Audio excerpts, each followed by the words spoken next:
আসসালামু আলাইকুম। আশা করি আমার ভাই বোনেরা ভালো আছেন, মা খালামনিরা ভালো আছেন। আশা করি ভালোই আছেন। আলহামদুলিল্লাহ আমরাও ভালো আছি আপনাদের দোয়ায়।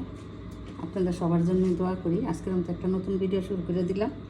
যে পেঁয়াজ, টমেটো, চিংড়ি মাছ ধুয়ে পরিষ্কার করে নিয়েছি, ভুনা করব। দেখতে থাকেন, আমার সাথে থাকেন। ভিডিও ভালো লাগলে সাবস্ক্রাইব, লাইক, শেয়ার, কমেন্ট করবেন। দেখতে থাকেন।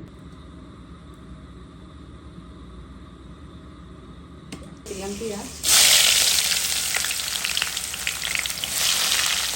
দিয়ে দিলাম টমেটো, দিব লবণ,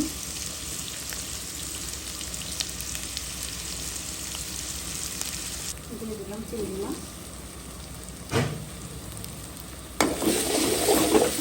দিয়ে দিব। আর ভাজা হলে তারপরে মশলা দিয়ে দিব। কাঁচামরিচের পেস্ট আর আদা রসুনের পেস্ট দিয়ে দিলাম একসাথে।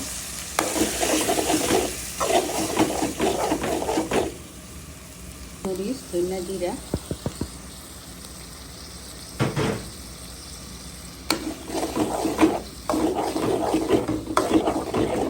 ভালো করে কষিয়ে নেব।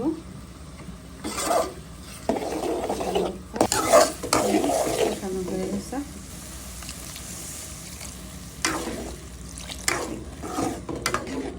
এবারে ভুনা করবো।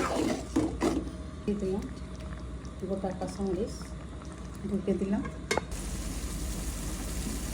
যে হয়ে গেল আমার চিংড়ি মাছ ভুনা। এতক্ষণ সাথে থাকার জন্য অনেক অনেক ধন্যবাদ আমার ভাই বোনেরা, মা খালামনিরা। দিয়ে দিলাম কটা ধন্যবাদ। আজকের মতো এখানে বিদায় নেব। যদি ভিডিও ভালো লাগে থাকে তাহলে সাবস্ক্রাইব, লাইক, শেয়ার, কমেন্ট করবে। একটা লাইক দিয়ে ভিডিওটা শুরু করবেন। আল্লাহ হাফেজ।